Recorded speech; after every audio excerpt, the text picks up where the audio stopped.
అది super market. వర్షం పడుతుంది, అందరూ కలిసి చక్కగా ఒక మూల కూర్చొని కబుర్లు చెప్పుకుంటున్నారు. ఈ లోపల కారు వచ్చింది. ఆ కారు ఎవరు పట్టించుకోవాలా, ఒక కుర్రాడు పట్టించుకున్నాడు. వర్షం పడుతుంది కాబట్టి కారు లోంచి బయటికి రావాలంటే వచ్చే వ్యక్తి చచ్చిపోతాడు కాబట్టి గబగబా గొడుగు పట్టుకెళ్ళాడు. ఆమె లోపల తీసుకొచ్చాడు.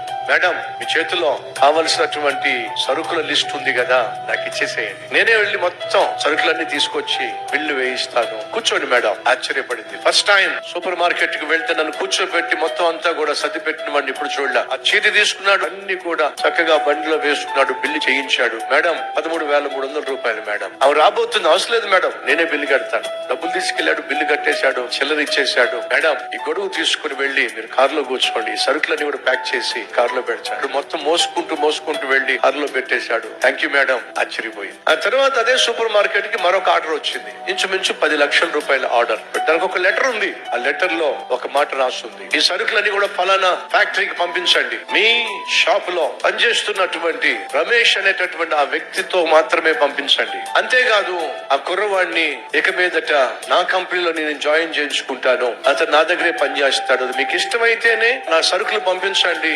లేకపోతే ఈ సరుకులు అవసరం లేదు. 10 లక్షల రూపాయల ఆర్డర్ ని ఈ 10,000 రూపాయల కుర్రోడు కోసం ఎందుకు పోగొట్టుకుంటానని చెప్పేసి వెంటనే సరుకులన్నీ ప్యాక్ చేయించేశాడు. ట్రక్ తెప్పించేశాడు. సరుకులన్నీ ఆ కుర్రోడ్ నుంచి సప్లై చేసి పంపించేశాడు. ఇచ్చిన అడ్రస్ అంతా వెతుక్కుంటూ వెళ్ళాడు. మేడం పేరుంది. ఆ మేడం చూడడానికి వెళ్తే ఆ మేడం ఎవరో కాదు, ఆ ఫ్యాక్టరీ మొత్తానికి మేనేజింగ్ డైరెక్టర్. మేడం, సరుకులు కావాలని అడిగారట, నేనే పట్టు రావాలని చెప్పి ఆశించారట. అవును బాబు, నన్ను గుర్తుపట్టావా? మేడం, ఆ రోజు మీరు వర్షంలో వచ్చారే, ఆమెనే నేను. చాలా సంతోషం మేడం, మళ్ళీ మిమ్మల్ని చూడడం. చెప్పండి మేడం, ఏ పని ఇచ్చినా నేను చేస్తాను మేడం. అందుకేగా నిన్ను నేను కావాలని కోరుకుంది. రా, నువ్వు ఏ ఉద్యోగం చేయాలో చెప్తా. అలాగే మేడం. నడుచుకుంటూ పక్కన క్యాబిన్ కి వెళ్ళింది. పేరుంది అక్కడ, mister Ramesh, general manager of the company.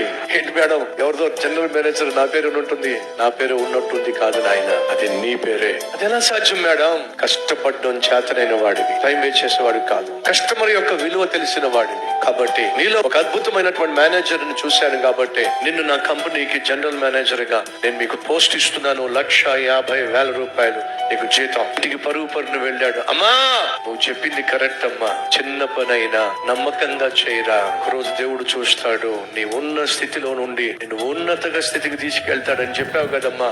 అదే జరిగిందమ్మా. ఆ తల్లి చెప్పింది.